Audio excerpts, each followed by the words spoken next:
I'm going to begin this talk, The Search for Truth, Academic Freedom and Diversity Education, by confessing that I began this talk, when I began this talk, the day I began this talk, I woke up with the song, We Shall Overcome, buzzing through my mind. So that's one of the reasons I decided to sing it, even though we've sung it fairly recently. Also, maybe it's because I saw many of you at the protest on May Day and was thinking along those same lines about how many times that song is sung at protests. So thank you for indulging me.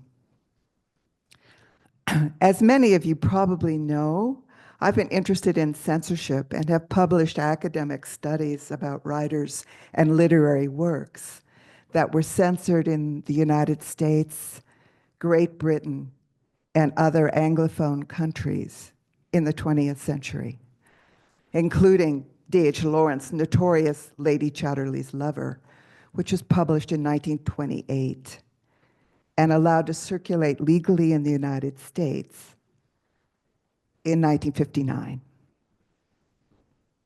I was moved to offer this topic because I wanted to explore some of my concerns, which I know many of you share, about the recent attacks on some of our most basic freedoms, to think, to read, and to speak truth to power.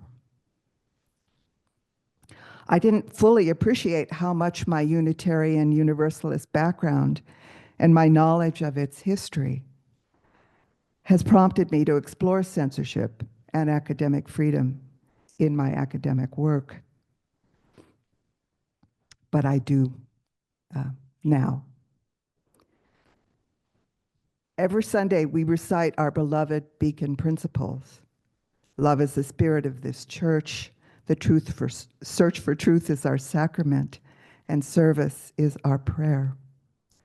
I wanted to invite you to think about these familiar words in the context of the recent challenges to what the current president has disparagingly called DEI education.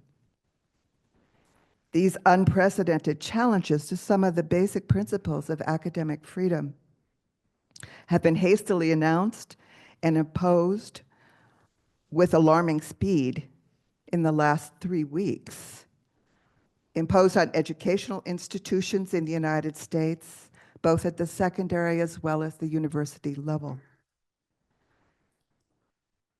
And many students have also suffered the worries that come along with some people having their visas restricted or retracted, and also people actually being deported.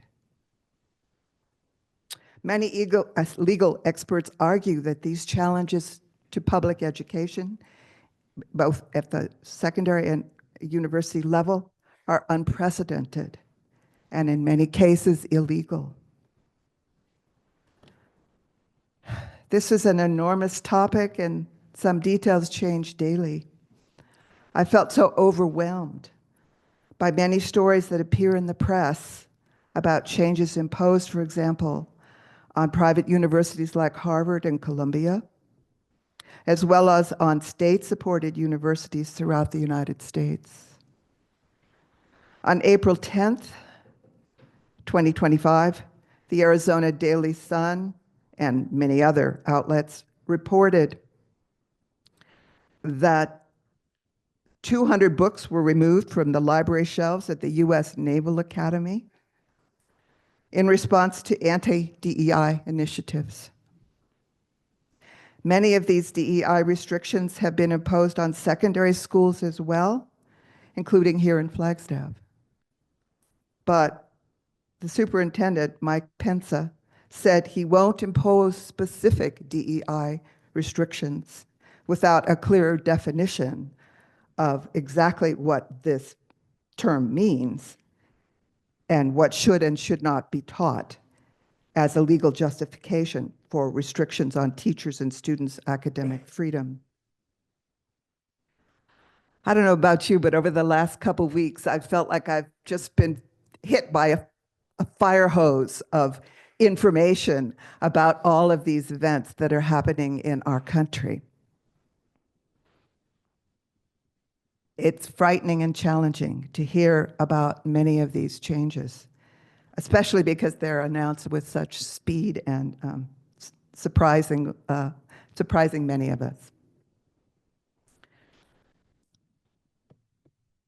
New executive orders directed at diversity, equity, and inclusion efforts seem to be coming regularly. And in this new environment, how can we defend longstanding principles about the sacredness of the search for truth? I decided I'd rather avoid sharing these larger anxieties with you and make the topic more manageable by focusing instead on what I learned from conversations and informal interviews I've had with 3 NAU faculty members, because I'm curious about how it's impacted us locally. The people I spoke to work at NAU as either faculty or staff, and I know these people very well. I've worked with them for nearly 30 years. Nonetheless, one of my sources asked not to be named, a strategy that she and other faculty at NAU and elsewhere have adopted. My first example, though, agrees to be named. I spoke with Sanjam Ahluwalia, who is the current director of NAU's Women's and Gender Studies program at NAU. She's been affiliated with the Women and Gender Studies program for more than 20 years. As many of you may know, I was the first director of that program, and it was established in 1984.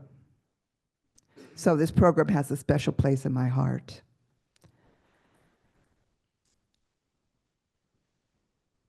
I pray that this program and others like it can withstand the current attacks on what is called DEI education.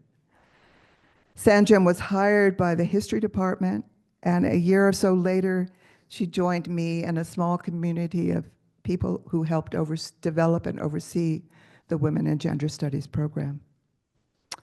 She's been serving as Director of Women's Studies for at least 10 years. She told me that faculty who report to her are very concerned about the possible effects of these new anti-DEI policies articulated by the Trump administration and considered by Arizona legislature as well. After reading reports in the Daily Sun about several proposals discussed in the Arizona legislature that would eliminate DEI, I also began to feel deeply concerned. Sanjam supervises 4 faculty members in her program, 2 tenure track and 2 career track. Her colleagues have expressed a great deal of concern about how they can protect the WGS program and maintain financial support for their research on sex, gender, and LGBTQ issues. They're also worried about the impact on ethnic studies and related programs at NAU. Sanjam reported that one faculty member in the college who was affiliated but not currently teaching with WGS came to her office recently and broke down. She was so concerned because she's an out trans woman. I know there are many other faculty and students who feel similarly threatened. Dr. Leah also said that the current fiscal climate at NAU and in the state legislature have added to the stress and concern that many faculty feel in response to President Trump's proclamations and executive orders restricting academic freedom imposed by him and his supporters. I must say, as defined by him and his supporters. These changes have been imposed by fiat and have overridden existing faculty approval procedures for selecting heads of programs, departments, and upper administration without the usual faculty input, and also have interfered with or threatened to interfere with courses and design of courses at the 3 universities in Arizona. I asked Sanjem what she thought of faculty and supporters should do. I noted that some administrators, including the current president, Luis Cruz Rivera, and many administrators and faculty members on campus have seemed to adopt a strategy of silence to avoid calling attention to the progress NAU has made in developing and expanding programs that provide opportunities for students to learn about current research on sex and gender, as well as in affiliated fields in African American and ethnic studies. She has cautioned, however, that faculty and supporters should be aware of what she calls self-censorship. She suggested that retired faculty like me, as well as retired administrators and alumni, should speak out using what she calls our cultural capital to protest these reversals of well-established DEI policies and programs, and express our support at both the local and state level, not to mention the national level. She recommended that supporters should call or write to state legislators. I would add that there's one easy way to install 5 calls on your, an app called 5 Calls on your cell phone, because it lets you connect with local and state and national legislators.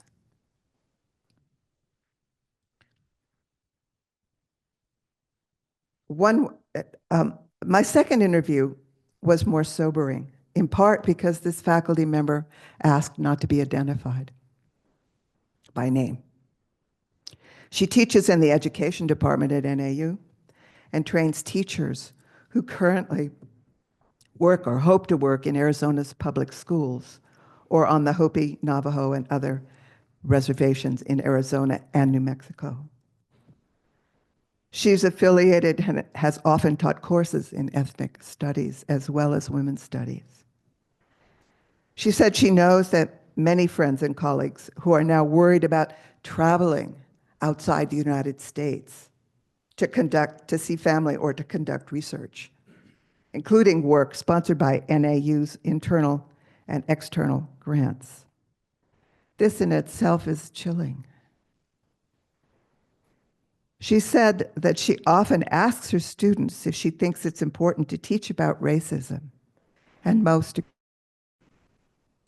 because those enforcing federal government's current campaign to eliminate DEI education.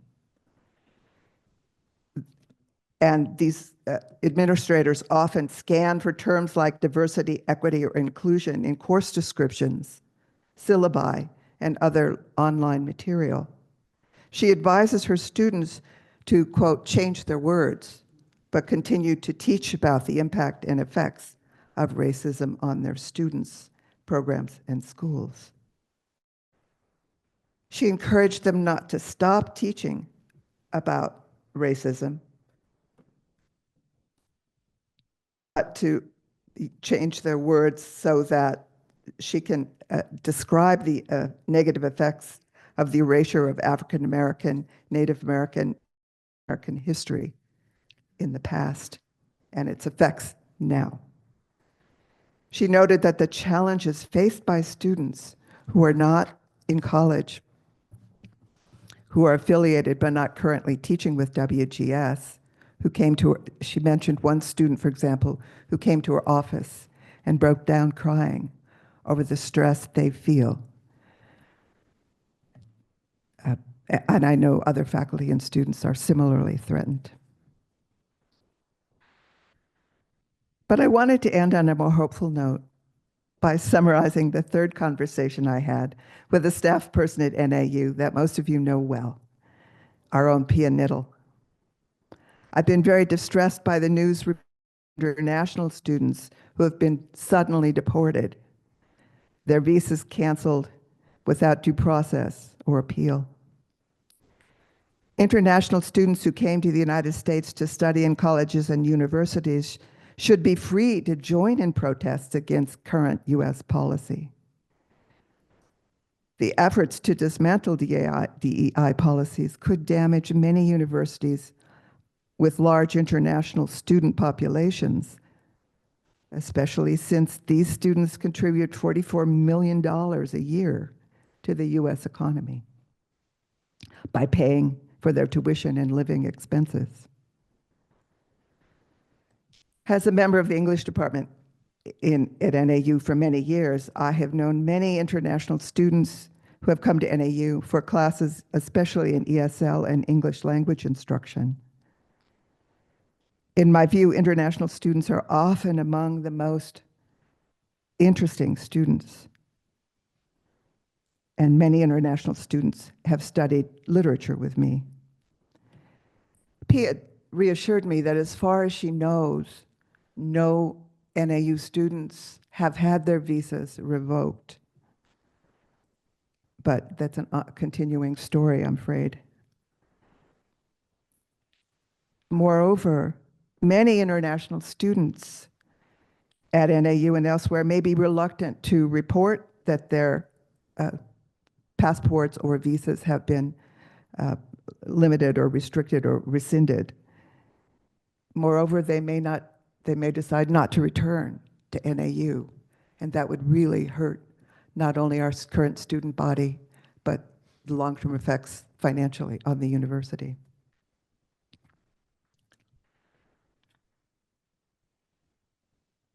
I'd like to conclude by noting that most faculty in Flagstaff and elsewhere in the United States have been unfairly characterized as indoctrinating students and mandating that they comply with DEI policies. Most of us would agree that no matter what the topic studied, our job as educators is to discover the truth and share it with our students and the world. As UUs, we are similarly devoted to searching for the truth. I hope you will join me and join us for the social hour after the service if you'd like to talk more about the challenges that many of our faculty and students are facing right now.